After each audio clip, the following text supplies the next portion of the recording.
Қайырлы күн, құрметті тыңдармандар. Сіздердің назарларыңызға тағамдық хош иістендіргіш өнімдерді өндіру биотехнологиясы курсының дәрістерін ұсынамын. Оны жүргізетін мен Желдібаева Айнұр Амангелдіқызы, қауымдастырылған профессор, химия ғылымдарының кандидаты. Бүгін бізде 15-ші дәріс тақырыбы фермент препараттары. Осыған орай дәріс мақсаты ферменттік препараттарды оқып үйрену. Бұл дәрісте бірнеше сұрақтар қарастырылатын болады. Дән уыты және уыт препараттары, микрофермент препараттары, микробтық текті, белсенді липоксигеназа өнімдері және препараттары. Оларды тамақ пісіруде қолдану. Дән уыты және уыт препараттары. Мемлекеттік стандарт 18.218 бойынша ферменттелген және ферменттелмеген құрғақ қара бидай уыты шығарылады. Ферменттелген құрғақ қара бидай қызыл немесе бұқтырылған уытын, қара бидай уытын қара бидайды өңдіріп, бұқтырып, кептіріп, диірменде тартып шығарады. Ал ферменттелмеген уытты бұқтырмай шығарады. Бұқтыру жоғары температурада 110-115 градус температурада жүреді. Оны сол температурада кептіреді. Сонда меланоидиндер көп пайда болады да, уыт қызғылт жирен түсті болып шығады.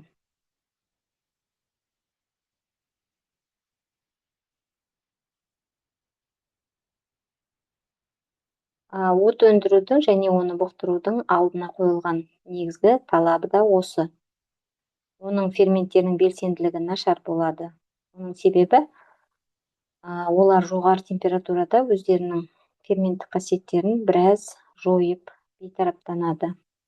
Оларды қара бидай ұнына қосып, нан пісіргенде оның қыртысы қара қошқыл. Қара қошқыл болып қалыптасады.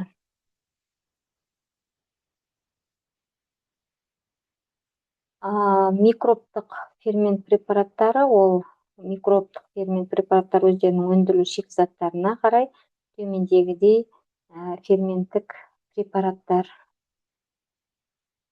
деп бөлінеді.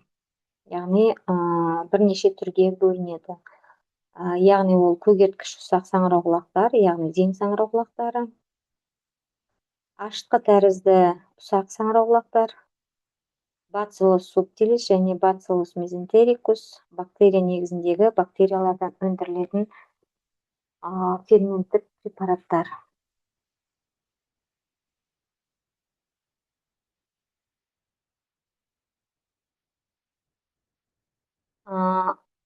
Микробтық фермент препараттарының номенклатурасы. Микробтық фермент препараттарының аттары, олар өндірілетін микробтардың бас әріптерінен тұрады. Мысалы, амилаза ферменті микробтық аспергиллюс оризаиден алынған препарат, амилорезин. Сондықтан сонымен қатар бациллус субтилистан алынатын препарат амилосубтилин деп аталады. Фермент препараттарын атаған соң, оған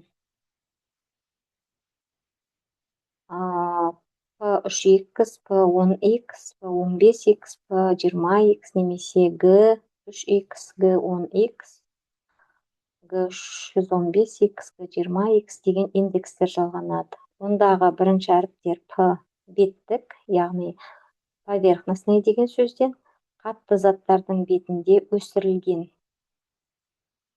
дегенді білдіреді. G түптік, яғни глубины, сұйық заттың түбінде өсірілген дегенді білдіреді. Ал 3X, 10X, 20X ол оның тазалық дәрежесін білдіреді.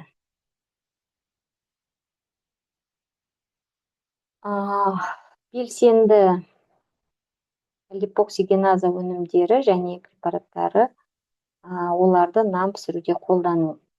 Липоксигеназа глютатион мен цистеиннің сульфгидрил топтарын тотықтырып, соның арқасында ұнның наубайханалық қасиеттерін арттырады. Липоксигеназа бидай ұнында өте аз, сондықтан оған соя ұнын, картоп, клеткалық шырынын қосып байытуға болады. Соя ұнында липоксигеназаның белсенділігі бидаймен салыстырғанда 10-15 есе жоғары. Сондықтан оны майынан арылтып, содан кейін қосады. Оны қамырдың сұйық тотықсыздандыру фазасына қарқындата араластыру үстіне қосады. Оған 0,3% соя ұнын, 0,5% фосфатид концентратын суға ерітіп, соңында 15-25% ұн қосып дайындайды. Егер соя ұны болмаса, картоп клеткасы шырынын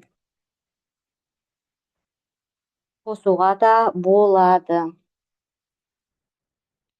Ұн мен үстіртін белсенді заттар, яғни үстіртін белсенді заттарды су мен майды қосып, эмульсия жасауға керекті эмульгатор ретінде қолданады. Осы эмульгаторлардың екі түрі шығарылады. Олар фосфатидті май және үстіртін белсенді затта 17%, сұйық майында 3% үстіртін белсенді заттар болады. Олар өздерінің эмульгаторлық қызметтерімен қатар нанның сапасын жақсартып, оны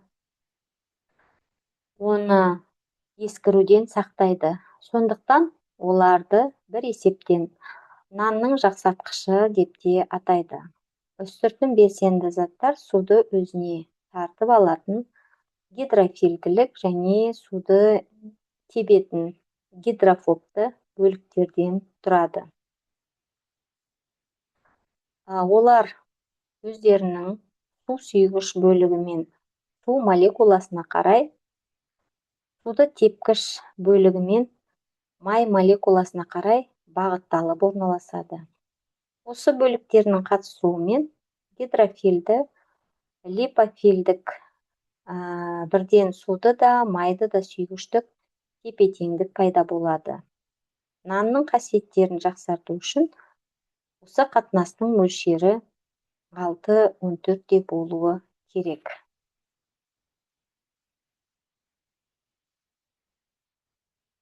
Үстіртін белсенді заттарды ионогендігі бойынша 3 топқа бөледі.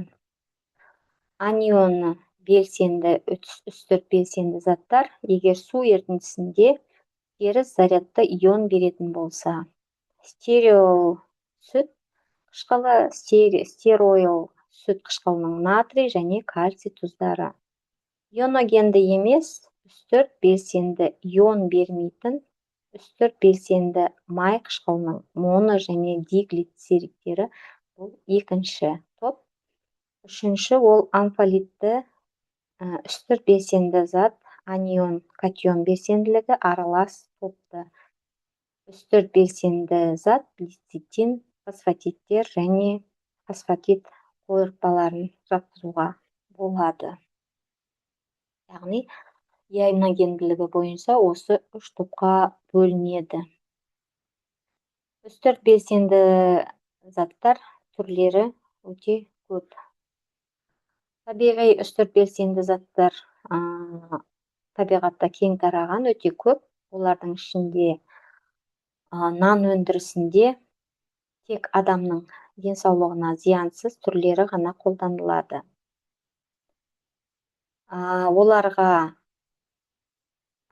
ферментті фосфатид концентраттары, май қышқылдарының моно және диглицериттері, олардың қоспалары, сондай-ақ стеарин қышқылының моноглицериді, сахароза стеараты, стеарин сүт қышқылының натрий және кальций тұздары, диацетил шарап қышқылының моноглицерид стеарат эфирі жатады.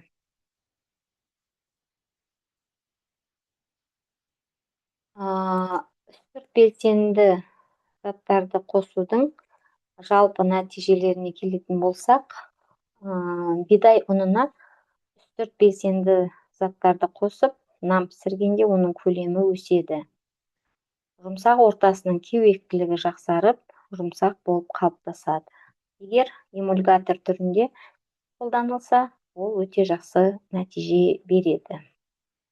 Ол нанды ескіруден ұзақ уақыт бойы сақтайды. Қамырдың газды ұстап тұру қабілетін өсіреді. Егер анионогенді белсенді кальций стероил 2 немесе натрий стероил фумарат қолданылса, олар желімшені қатайтады. Ал амфолитті фосфатид концентраттары лецитин және ионогенді емес Т2, монодиглицериттер, май, қант, тағы басқалары қосылса, аздап оны жұмсартады.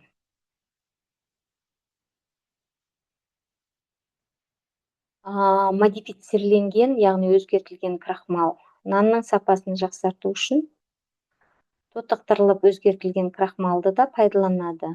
Ол үшін жүгері дәнінен алынған калий броматын, калий перманганатын, кальций гипохлоридін қолданады. Олар оның су сіңіргіштік қабілетін жақсартып, нанның кеуектілігін арттырып, сол арқылы оның көлемін өсіреді. Ол нанның жұмсақ ортасын біраз ағартып, ескіруден сақтайды. Оларды қосу нормасы А маркалы МДК үшін 0,3, ал Б және В маркалы МДКлар үшін 0,5% құрайды. Сонымен қатар нан өндірісінде кешенді және жеке біріктірілген жақсартқыштар да қолданылады. Жалпы нан өндірісінде ферменттер мен биологиялық белсенді заттарды қолдану технологиялық процестерді жеделдетіп, өнімнің сапасын жаңа деңгейге көтереді. Тотықтырғыш әсері бар жақсартқыштар қамырдың физикалық қасиеттерін реттеу арқылы нанның көлемі мен құрылымын жақсартуға мүмкіндік береді. Тұтастай алғанда, бұл қоспалар заманауи нан пісіру өнеркәсібінде бәсекеге қабілетті және функционалды өнім шығарудың басты құралы болып табылады.